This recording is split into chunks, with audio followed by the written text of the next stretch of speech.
generations to come.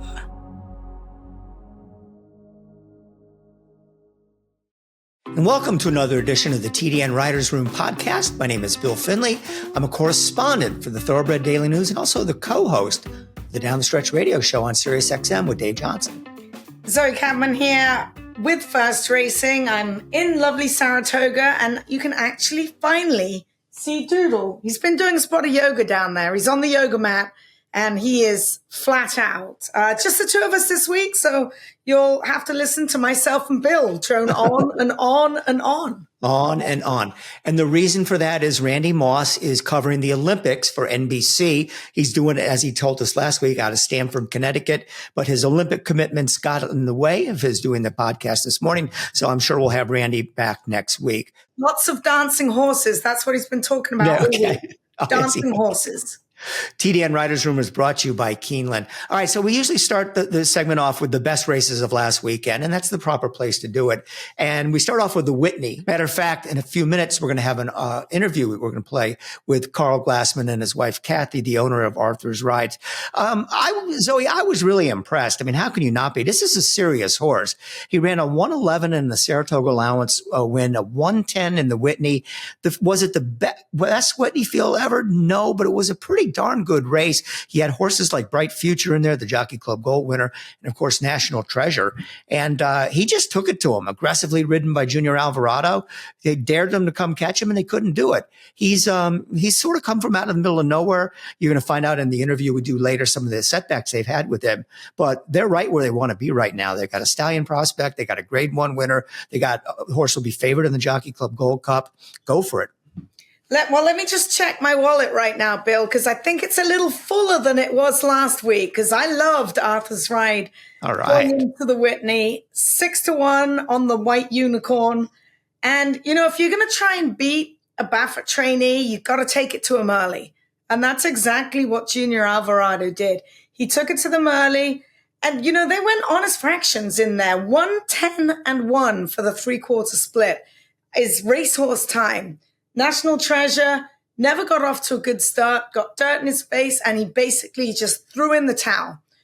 No excuse for him other than he just did not run his race that day. So Arthur's Ride, much the best, and he finished up in racehorse time. He really did. He earned it.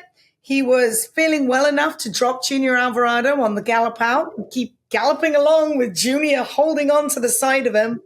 So it was just a really terrific performance by a horse who, you know, he first came to the national stage when he won that allowance race just last month at Saratoga. So it's been a quick ride for Arthur's Ride. Yeah, it sure has been. A couple other storylines. It was Bill Mott's first ever Whitney win, which seems surprising. He's won so many big races and been around so long, but that was the case there.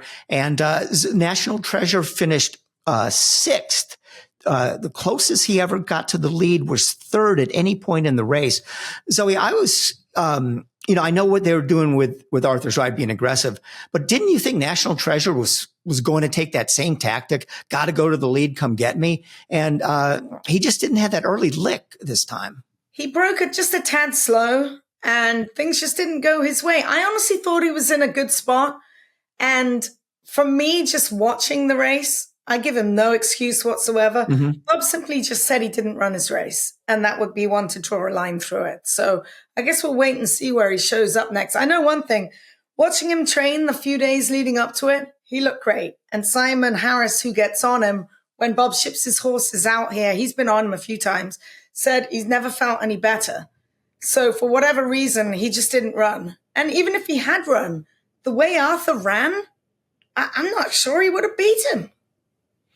No, I hear you on that. So is he perhaps not a 1 1/8 horse? I mean, I know he's done okay at that distance. And then if that's the case, he wouldn't be a 1 1/4 horse. I wonder if Baffert right now is calling an audible and looking at the Breeders' Cup Dirt Mile with this guy. Well, I mean, he wasn't even a half-mile horse the other day. Right, so yeah. I think the race is a toss. So we'll just see where he shows up next. Yeah, maybe he's not a 1 1/8, but he didn't even run half a mile. Right. Well, we have plenty of times to delve deeper into this, but just like it used to be with the 3-year-old division, saying who's number one? Who's number one? Dornoch took care of that when he won the Haskell to be number one in most everybody's ratings of 3-year-olds. But how wide open is this race for the best older horse? Randy's favorite horse, Senior Buscador, is certainly in the mix. White Barrio, though he hasn't done anything lately, but you can't forget about him. National Treasure, despite that loss, he's still done plenty this year and deserves to be in the conversation. King's Barnes won the Stephen Foster. He's a legit horse. And of course, Arthur's Ride. Zoe, among those horses, who do you think maybe will emerge and will be the one we'll be talking about Breeders' Cup morning and Breeders' Cup afternoon? I mean, you cannot throw National Treasure out on that one bad race. And he's going to have a home track advantage at Del Mar.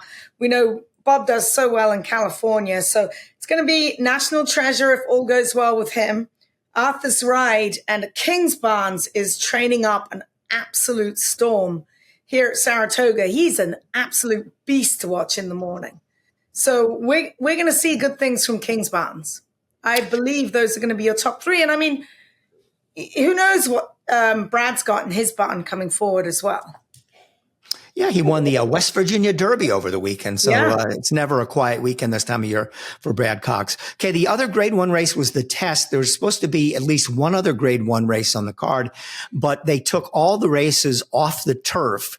And the decision on the Saratoga Derby Invitational and the Troy, exactly. Thank you. Were to postpone those races. They're going to run them next Saturday. Makes good sense. Don't want to put anybody or any horses into a situation where, something bad could happen. So you're going to have a huge card this weekend. Let's go back to the Test.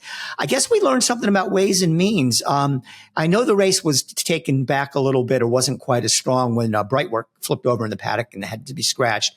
She was going to be a main competitor in there. But ways and means, she's found her home. Chad Brown has done it.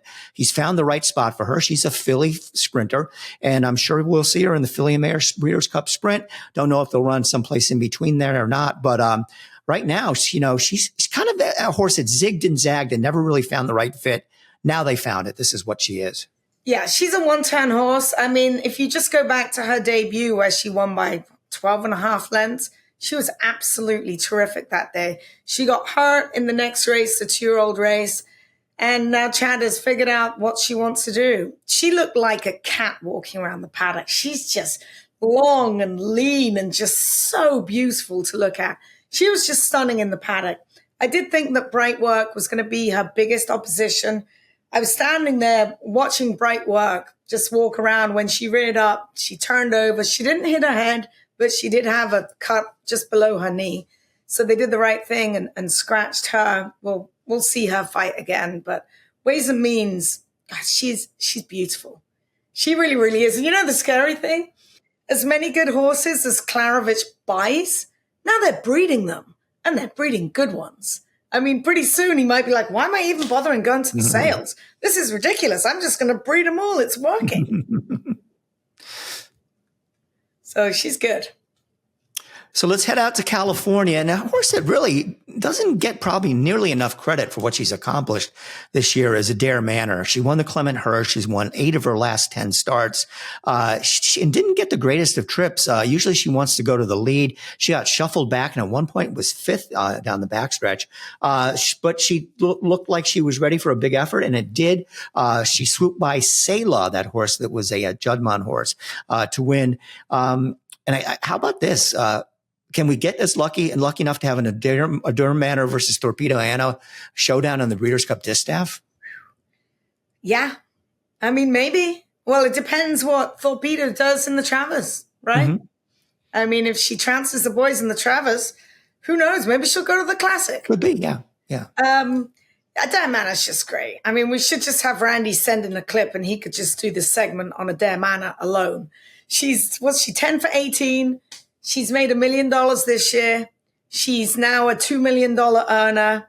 She's just the best in the West. And she's going to be running on the West Coast for the Breeders' Cup. So she'll be a big play going into the Distaff. She was great. I do want to remind you that the TDN Writers Room is brought to you by Keeneland. Now remember, the Keeneland September sale is fast approaching. And do you know who was a Keeneland September Book 1 yearling? It was Arthur's Ride, of course. We should just drink every time we say Arthur's Ride on this podcast right now. Of course, Arthur was the winner of this weekend's Whitney Stakes. He sold for a mere $250,000 at the sale. Another Book One grad, Neat, kept up his winning streak this past weekend at Saratoga with his third graded stakes in a row in the Grade 2 National Museum of Racing Hall of Fame Stakes. Make plans to attend the Keeneland sale from September the 9th through the 21st. We'll be right back after this message from Keeneland.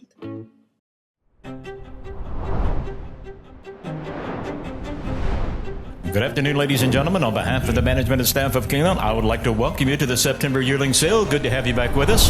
The energy at Keeneland Book One is unlike any other sale that you'll go to. It is the marketplace. The center of the horse universe. It's electric. You can't replicate the urgency that's at Keeneland September. Quality in quantity. Keeneland September Book One, every breeder's dream. The fastest horse of the week is brought to you by the Fast Styers at WinStar Farm. And this week, that is Constitution, whose son Meat secured his third graded stakes victory with a powerful stretch run to win Friday's $500,000 National Museum of Racing and Hall of Fame Stakes at Saratoga. Constitution is the sire of graded stakes winners on dirt and turf from 6 furlongs to 1.25 miles, the classic winner in his first crop. He stands at WinStar Farm. So who is the fastest horse of the week? Well, no surprise here. He has something in common with Constitution. They're both by Tappet, and it is Arthur's Ride, who got 110 buyer figure in the Whitney. As always, our Guest of the Week segment on the TDN Writers Room is brought to you by the Green Group, a tax consulting and advisory firm that specializes in the thoroughbred industry. Welcome to another edition of the TDN Writers Room, and now we bring in the Green Group Guest of the Week. Should be Guests of the Week, because boy, what a day on Saturday Karl Glassman and his wife Cathi had at Saratoga to have won the Grade 1 Whitney with Arthur's Ride. We're joined now by the team, the Glassman team. And guys, first of all, you haven't been in racing that long, so far as I can tell, and you've been spending some pretty good money at the sales. Give me a little bit of your background, how you got into this, and what kind of is the major game plan now for your stable. Yeah, first, Bill, I want to thank you and Zoe for having us on the show. We listen every week. You guys do such a great job, so thank you for that. Cathi, you want to kick it off? Well, we were both interested in horse racing at a young age. I grew up in Santa Anita, right behind the racetrack, and used to hop the fence and look at the workouts. And then Karl grew up in California also, and we were just really involved in horse racing. Never dreamed we'd have a horse that ran in the Whitney, that's for sure. But the plan, really, what happened, Bill, is in the mid-90s, the company that I worked for had a corporate box at Keeneland. So we spent a lot of time at the Keeneland races. Adding on what Cathi said, we both had a foundation in racing from a young age. Literally, my grandfather taught me how to read a racing form. Our first date, we talked about the LA Dodgers and horse racing, so I knew I was in love. But anyway, so in the mid-90s, we were in a small partnership group that Cott Campbell put together at Dogwood Stable. And time passed, and we decided when our kids were older and we had the financial resources, we wanted to own some horses. We bought our first horse in 2015. Eddie Plisa, who's still our trainer in South Florida, helped us with that, and it's just grown from there. Cathi, how many horses do we have in training now? We have about 28 in training, and then we have 4 brood mares that we're breeding, and some of those are partnerships, and some of them are sole owners. So, where does it go from here? It's horse racing, Bill. I mean, we count our blessings every day. As Cathi said, to even have a horse run at Saratoga, to run in the Whitney is still mind-boggling, and to win that race, I think we're both still on cloud 9. Where does it go from here? A lot of it depends on where Arthur takes us. Since he's come back from his challenges, he's never missed a work. He's healthy as he could be, and we just count our blessings where we are, and hopefully, as you've read, that he'll next stop assuming he stays healthy, is in the Jockey Gold Cup. And as you know, we're so honored to possibly run in the Breeders' Cup. So, guys, he is arguably the best horse you've ever had, right? So, Right. Yeah. How did you get a hold of him, and why is it taken so long for him to even run in a stakes race? Give us the background story on Arthur. Yeah. Also, Yeah. who he's named for, guys. Okay. Yeah, we'll tell you, we'll unravel that he was Donato. We developed a relationship. I'm going to make this a little long, but we picked him out. Donato Lonnie picked him out of the Keeneland sale. Donato loved him. We shipped him to Barry Eisenman. Barry and his team broke him. Barry deserves all the credit for the win. We sent him to Bill. We were honored that Bill would even train our horses. We continue to be honored to even be around Bill and his team. Arthur ran really well in his two maiden races at Saratoga. He lost both of them, ran second. It was close. Then we shipped him down to Gulfstream, and he ran a terrific race. To break his maiden, looked like he was on the early Derby trail. And TDN actually listed him on the top 12. He was number 9. Saw that on a Tuesday. That Wednesday morning, Bill called me and said, we have a problem. We have a strained tendon. Shipped him back to Barry Eisenman. Barry did his magic, and he was off for about a year. Came back, very successfully ran at Gulfstream. We've taken our time with him.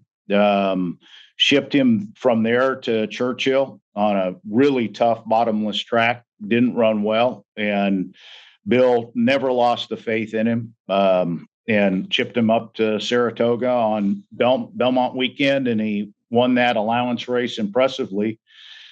After the race, I called Bill and I said, what's next? He said, Jockey Gold Club. It's the right distance, 1.25 miles. He said, but we are going to put him in a prep first. And I thought, I wonder what that means. I said, Bill, what's the prep? And he said, the Whitney. Huh?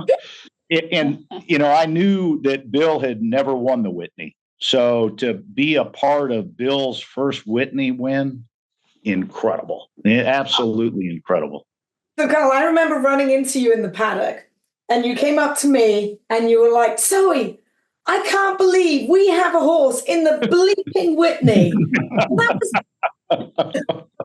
Still can't believe it. I will tell you, Zoe, that we got home that night after the race and talked for a while. We went to bed, slept a couple hours, and I got up and looked at the TDN. And Cathi and I both read the TDN every day, and opened the TDN to see if it really happened. Well, it really did happen, Karl. Congratulations. I'll pick up on a question that Zoe asked you. There's a great story behind his name and your father. Tell us that. And then does that make it even more special that this horse, the best horse you've ever had, is named for your father? Absolutely. That I try to not get emotional here. That my dad was a special guy. My grandpa taught me how to read the racing form. I went to the track with my grandpa and my uncle. My dad raised 5 kids in a very middle-class background in California. So while he loved sports, loved racing, he didn't have time to go to the races. So I kind of had a misspent youth with my grandpa and my uncle and my friends. And my dad was just such a great guy. And right before the pandemic, Cathi and I were able to take him to Santa Anita and tour Santa Anita, to take him through the paddock and watch a race from the winner's circle. And he was so excited, and he loved that so much. And then in January of 2022, we were all in Gulfstream together, and he watched a horse that we owned in partnership break his maiden. Took my dad to the winner's circle, and he looked like we had just won the Kentucky Derby. I mean, it meant so much to him. And the days before that conversation, we had spent a lot of time together, and he would say, Karl, it's obvious he was getting older.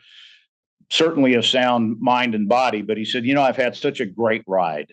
And I said, Dad, we've named a horse after you. I'm sorry.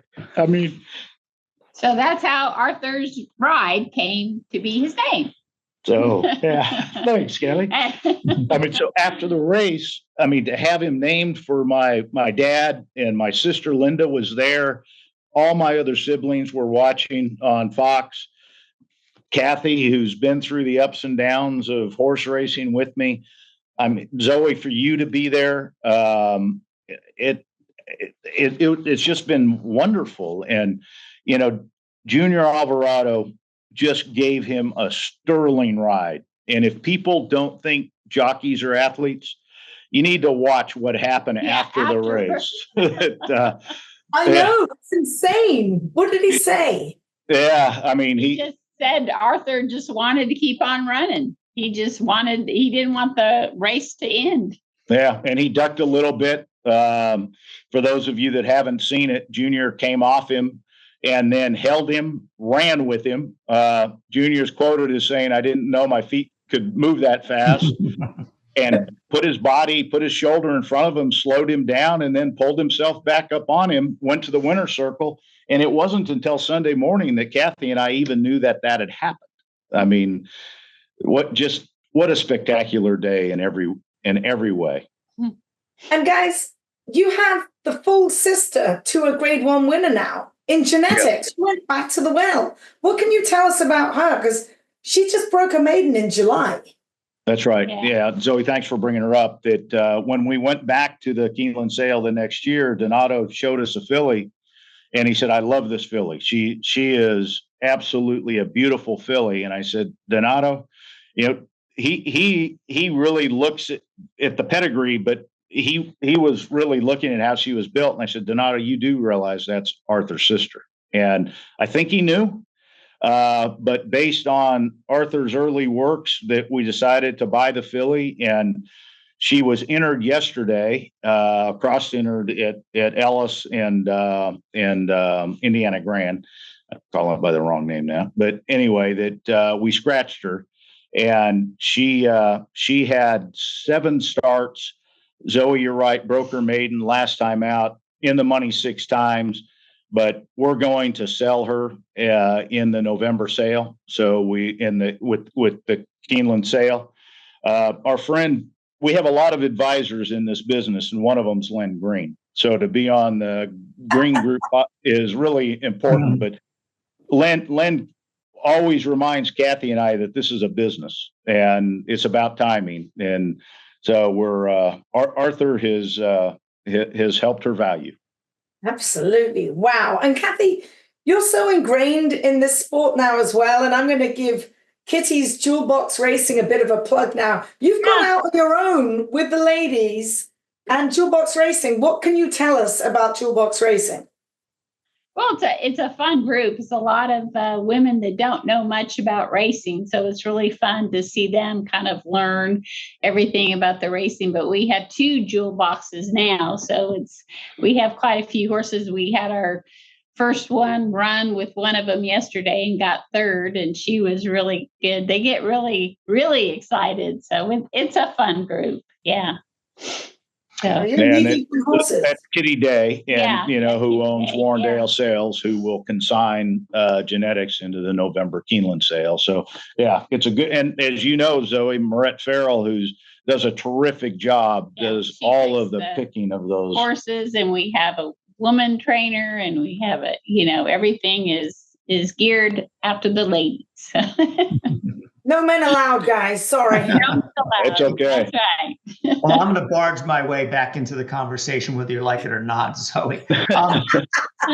You paid $250,000 for this horse at Keeneland September. Well, that may sound like a lot of money. It's not in this day and age, especially for a tappet. We see the tappets that people love are Flightline, who went for $1 million at the sales. What was it about this horse that maybe some of the people with deep pockets, the deepest pockets, apparently weren't that interested? Bill, it's a great question. after the sale, Brad Cox came to us. Brad trains some horses for us as well. Brad came to us and said, I absolutely love that colt, but the people that I'm with are concerned that he has a little bit too much of a turf pedigree. So it's the anti-turf bias a little bit.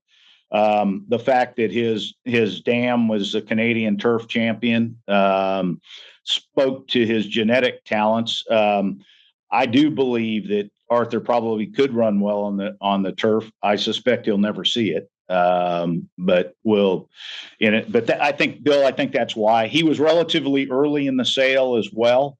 And I'll never forget, Donato was so excited when we bought him, and he just couldn't believe that we bought him right. Put it this way, we would have paid more for him. We paid $525,000 for his half sister. So, yeah, that was one of our few really good buys. Now, guys, he won the race on a wet track. His only prior race of his career where he didn't run well was on a wet track. Did the fact that the track was coming up wet in Saratoga, did that worry you guys? Yes. Oh Yes. yeah. Watch the rain all night. Really. I think the difference was though, on Oaks Day when he ran at Churchill, that track had never been sealed, and Junior got off him and said he just couldn't find a bottom. So that was the difference. When we spoke to Bill the morning of the race, he said, the Saratoga's sealed this track. He's breezed on a sealed track. I'm not particularly worried about him, but there were a lot of things to worry about. The track being outside from a post position perspective, especially going into that turn so quick, in National Treasure's early speed. So we were confident, but yeah, there was a lot to worry about that day, Bill.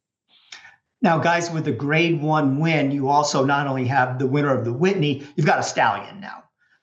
You didn't necessarily have one before you got that Grade 1 win, or one that would stand in Kentucky. I know it's early in the process, but has anybody been calling? Is that as the process of finding him a stud home, has anything happened yet? There's been conversations. What Cathi and I both know about this business is what we don't know. So we'll look to advisors. I mean, that's the key, is we surround ourselves with people we trust: Barry Eisenman, Donato Lonnie, Bill Mott, Eddie Plisa, John Moynihan, who's advised Stonestreet for so many years, Ryan Mahan, who's the lead auctioneer at Keeneland. Ryan's a terrific friend of Cathi and I. So we'll sort through and Kitty Day again. Yeah. We'll look to them for advice, but yes, there's been outreach. Bill,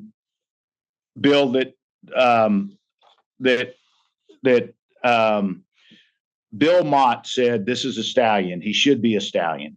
And he made him a stallion. I mean, in the Whitney, that was the goal, is to make him a stallion. So kudos to Bill Mott. Well, guys, I stopped by the barn yesterday and went to go and see him, and he was just laying down in the stall. He didn't even get up to say hello.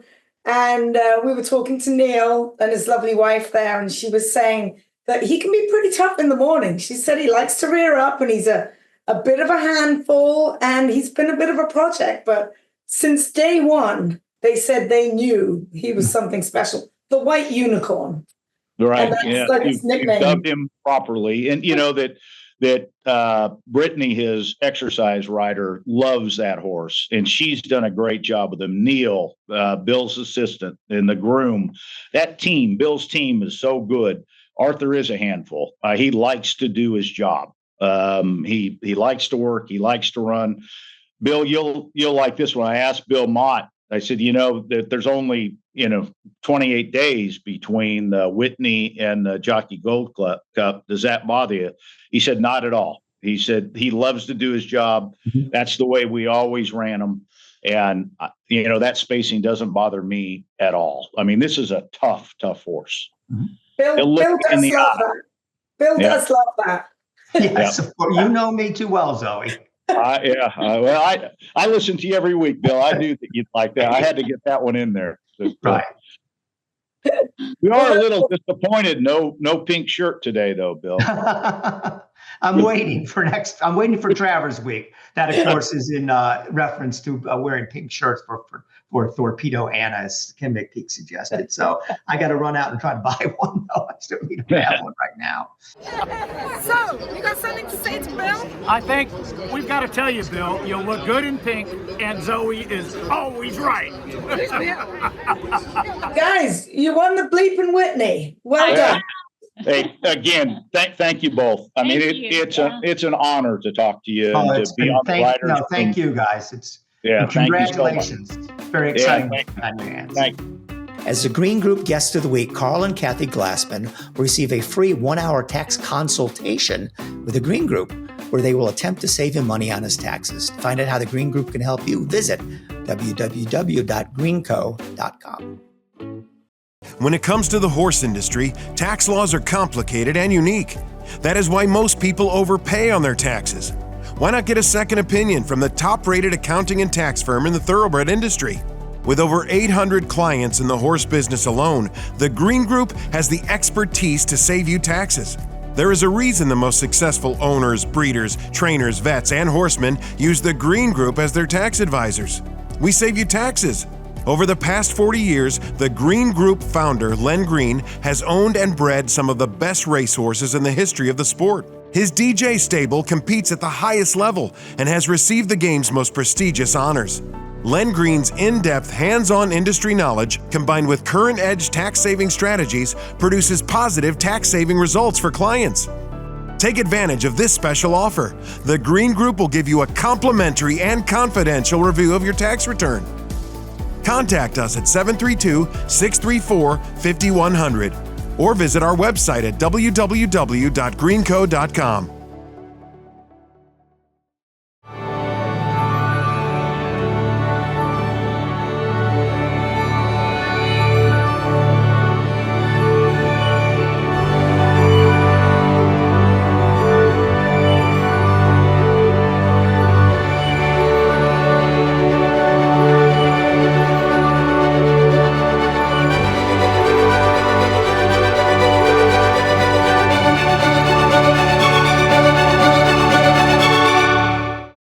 The TDN Writers Room is brought to you by Stonestreet Bred and Raised. Now, if I sound a little huskier than usual, it's because it was opening night last night at the Fasig sale, and there was an awful lot of action going on. And it was an even bigger opening night at Saratoga for the Stonestreet team, as they sold their Charlatan colt, we talked about him last week, out of Goldfield, which made him a half-brother to freshman sire Complexity, for $1.5 million to John Stewart's Resolute Racing. Their Munnings colt, as well, sold for $330,000 to My Racehorse. Your next opportunity, you don't want to miss out on this one, to buy a Stonestreet bred and raised yearling is at the Keeneland September sale. And it pays to look for one. Stonestreet has bred the winners of 45 Grade 1 stakes, 126 graded or group stakes, and 7 Eclipse champions. 7! Oh, and don't forget the Cartier Award winner, amassing over $124 million in earnings. Not a bad record, Bill. Not at all. Well, the big races this weekend, you'll be at Saratoga and Colonial Downs. Still feels funny to say the Arlington Million run it someplace other than Arlington, but I think the Churchill Downs has found the right place for it once Arlington Park itself is closed down. Colonial is a nice track. They have very good racing there, and I know that people take a lot of pride in what they do. It's an American Grade 1 grass race, and Charles Appleby has a horse in there. Nation's Pride. He'll be the one to beat, coming off a second place finish in the Manhattan. A couple things. In both his starts here in the U.S., he was beaten by stablemates. This time he goes it alone for the Appleby team without any of the others running in there, some of his other top grass horses. The other thing I found interesting was William Buick is going to ride this horse, and also Appleby has some really good mounts and really good horses in at Saratoga. So I wonder if the Appleby is tipping his hand, or if maybe Buick is tipping his hand, going with Nation's Pride. You have Ancient Rome coming in for Charlie Hills, second last time out in a Group 2. Integration for our friends at West Point Thoroughbreds. Don't put anything into that Million preview race. There's only 3 horses in there. But prior to that, he's looked pretty good against some tough company. He's certainly got a shot. And so does Talk of the Nation for Todd Pletcher, Highland Chief. Zoe, I don't think I left anybody out. Who do you like? And that's the problem. You didn't leave anyone out, Bill. It's a 6-horse field. It's the Grade 1 Arlington Million. Where is everyone? Where's Chad Brown? He doesn't run a horse in the Beverly D or the Arlington Million. When it was at Arlington, you couldn't keep him out of the place. So where are all the horses? They are going to get a little bit of rain. Like Hurricane Debbie is coming up the coast, and she's coming up fast. So I'm not sure what kind of weather we're going to get, not only here in Saratoga, but also at Colonial, because Hurricane Debbie is headed that way. But I mean, a field of 6, I was absolutely disappointed when I looked at this field. Now, it's a good field. Integration for Shug looks really good in there. And he won that race very, very handily, the preview. So I think a horse for course angle, you really have to look at with Integration. But as far as the Buick Appleby team, he's a horse to beat. Nation's Pride. Coming off a couple of second, third place finishes, he gets Bill Buick, who knows him better than anybody. And I think he's going to handle just about any kind of ground. He's handled yielding ground at Woodbine. He'll have no problem with some giving the ground at Colonial. But honestly, a field of 6 for the Arlington Million, one of my favorite races in the world. I was disappointed. Well, something we're growing used to. I mean, it doesn't matter what kind of purse you put up these days. I remember when the Arlington Million, when the million meant something. Now it's just another race. But I see where you're coming from with that, Zoe. Now, let's go back to Saratoga, because we have, not only do we have the 4-Star the feature, regularly scheduled for the day, the Saratoga special, but we also have, they're going to redo, or we're not going to redo it because they didn't run it in the first place, but they're putting the horses back in for the Saratoga Derby. Let's start with that. We all gave our picks last week, so I'm going to stick with Charlie Appleby, Flavian Pratt on Legend of Time.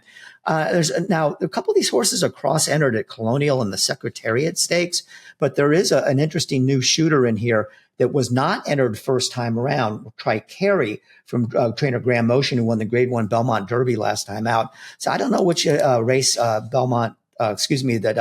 Motion is intending to run him in. But after the Belmont Derby, if he goes in this spot, it would absolutely have to be well liked. But, here we go. It's Appleby, Legend of Time, Flavian Pratt coming off a real nice finish behind Tri-Carry last time out. So it'll be interesting to see where that horse goes.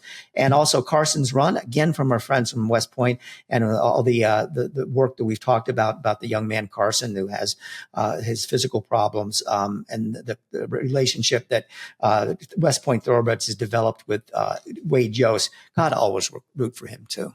Yeah, he's hard not to root for. Carson's Run in here, but we are missing a couple. You mentioned the 3 that are cross-entered. White Palomino was entered last week for Chad Brown. He's not going in because now Chad feels it's too close to, I think it's the Dueling Grounds Derby on August 31st. 2.5 million reasons why not to run in this race. So he'll be headed to Dueling Grounds, Kentucky Downs, excuse me.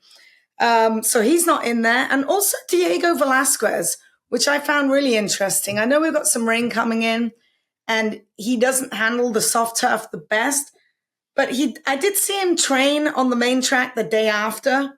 They aborted that race on Saturday, but Aiden opted to take him back. I believe he wanted to train him on the grass and it wasn't allowed, and he took him back to Ireland. So we are missing Diego Velasquez. So the rain has really halted things this past weekend at Saratoga. It's not looking much better for this upcoming weekend either. Well, let's hope we get some decent weather. Okay, the feature on Saturday at Saratoga is the 4-Star handicap. And this is something that I knew this, so I can't say I'm surprised, but it's a Grade 1 grass race run in New York. Chad Brown has never won it. Really? Usually say, Chad Brown's going for his 9th winner in this race, his 8th winner in this race. He's run 15 times, has 5 seconds, 2/3. And the low point of his slump in the 4-Star handicap came in 2020 when he ran 4 horses. They finished 5th, 6th, 7th, and 8th. So can Chad Brown win it with Carl Spackler? Everybody loves that name. Everybody from the Caddyshack fans. But I think this is going to be another lost Fourstardave for Mr. Brown because he has to deal with Charlie Appleby and Flavian Pratt on Master of the Seas. That horse just looked fantastic winning the Maker's Mile by 2.5 lengths last time out. And before that, he won the Breeders' Cup Mile. He's just got the class. He's got the ability. He's got the right connections. He looks like a horse to me that would be pretty darn hard to beat. And you know what? He's not ground dependent and he's not pace dependent. He can sit off a slow pace or he can sit back off a fast pace, which makes him just so dangerous. It seems like Buick, Doyle, Pratt should have no problem with him either. So Master of Seas is the one to beat. You know who I thought was interesting in here? Major Dude comes in for trainer Todd Pletcher. I believe he's a pretty good horse. He's been working extremely well. They're going to have to handle perhaps a little softer footing than he's seen before. And then Cherie DeVoe has supplemented her horse in here more than looks. They paid some money to get this guy in here.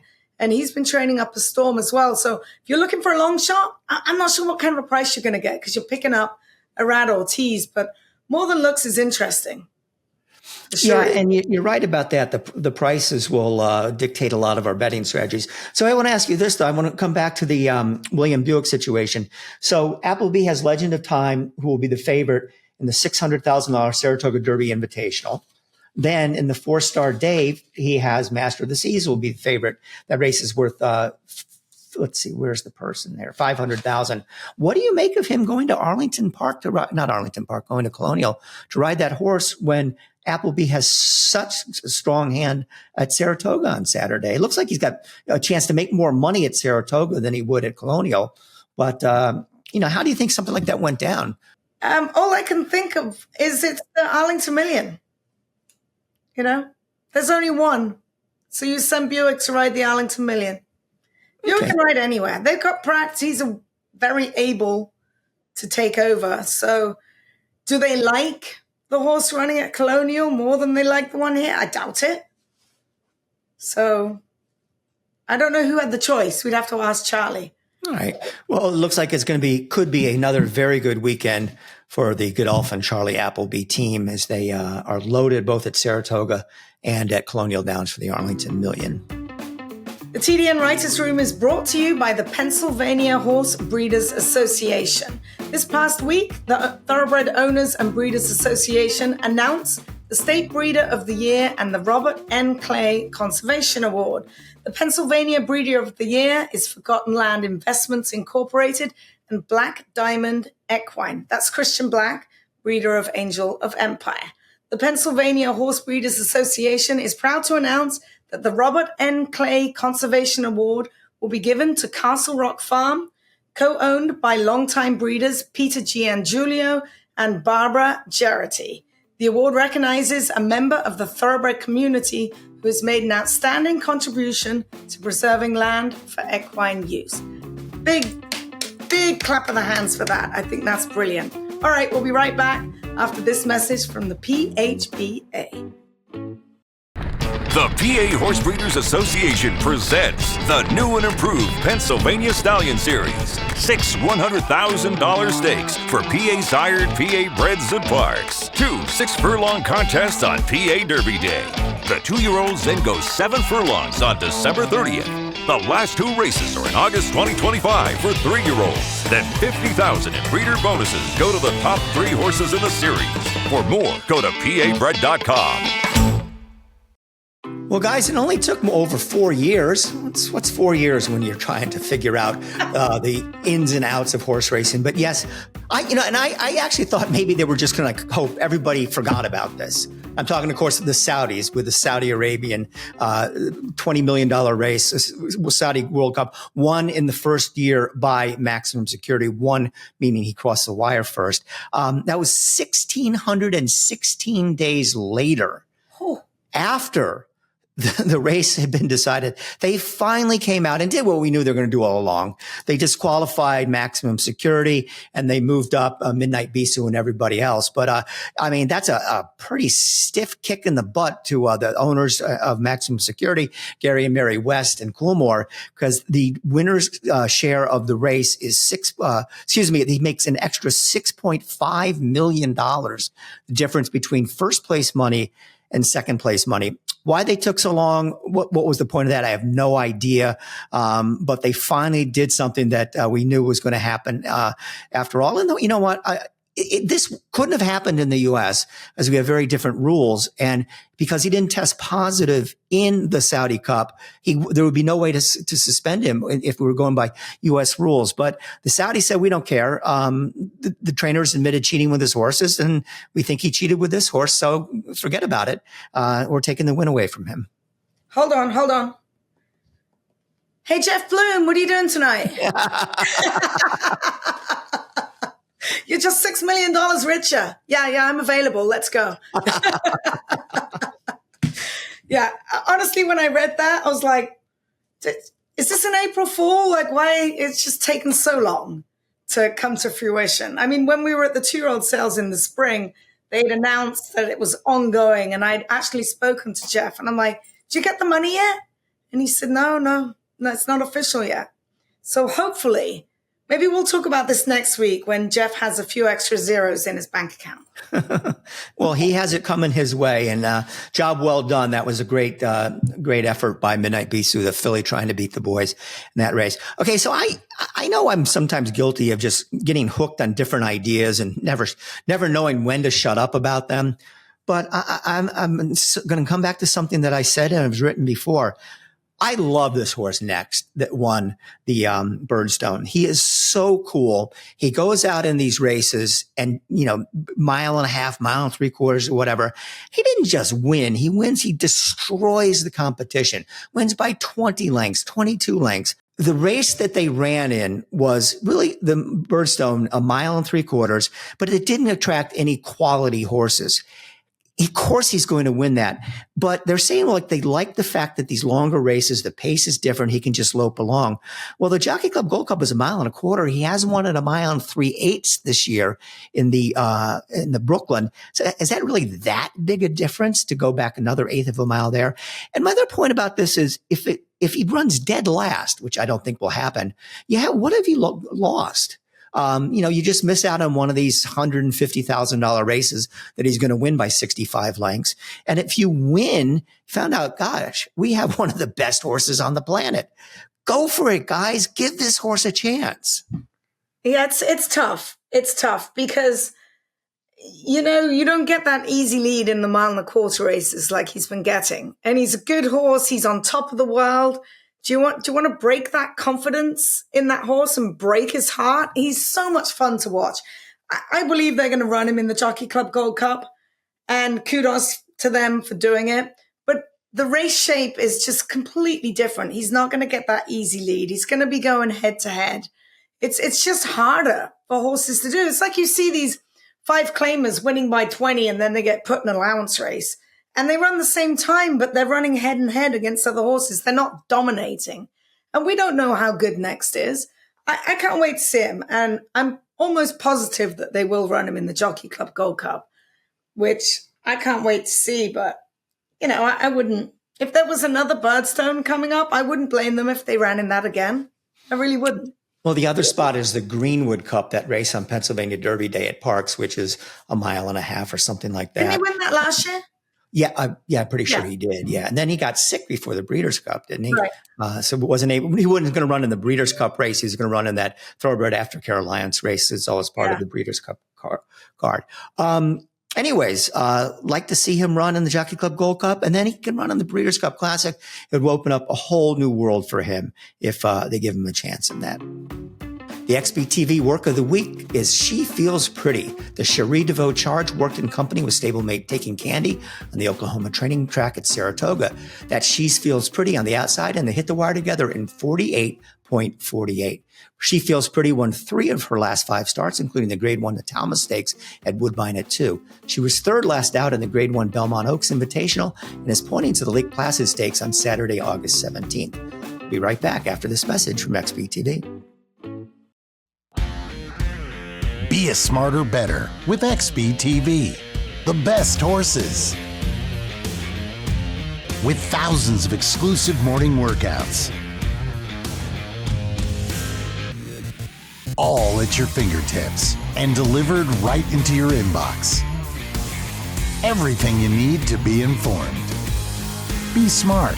Bet smart with XBTV. All the thrills. Fraction of the bills. Experience the power of the partnership. Change your life, make new friends, and compete at the highest level of thoroughbred racing. West Point Thoroughbreds, the gold standard in racing partnerships. Visit westpointtb.com. The TDN Writers Room is brought to you by West Point Thoroughbreds. West Point Thoroughbreds have been active at the boutique Saratoga Select Yearling Sale this past couple of days, and this week they'll also have Carson's Run and Integration running at the Grade 1 level in Saratoga and Colonial Downs. They are demonstrating a full market approach as Indiana-bred Runaway Rojo scored his 5th career win for West Point last Tuesday. On Sunday, $50,000 purchase into Independence Avenue, scored by 2 lengths in allowance race at Monmouth. West Point, they do it all. To learn more, visit westpointtb.com. And I'm going to put my tongue tie on. Well, that's a wrap on this week's show. I want to thank my partner, Zoe Cadman. Randy will be back next week. Won't have any Olympic duties. And Doodle. Hi, Doodle. It's good to see you back on the camera there. So anyways, we want to thank them. We want to thank our Green Group guests of the week, Karl and Cathi Glassman, and the people who work so hard behind the scenes for us, our editors and producers, Katie Petruniak, Anthony LaRocca, and Alita LaRocca. That's it for this week's version of the TDN Writers Room podcast. Thanks for tuning us in. We'll catch up with you next week.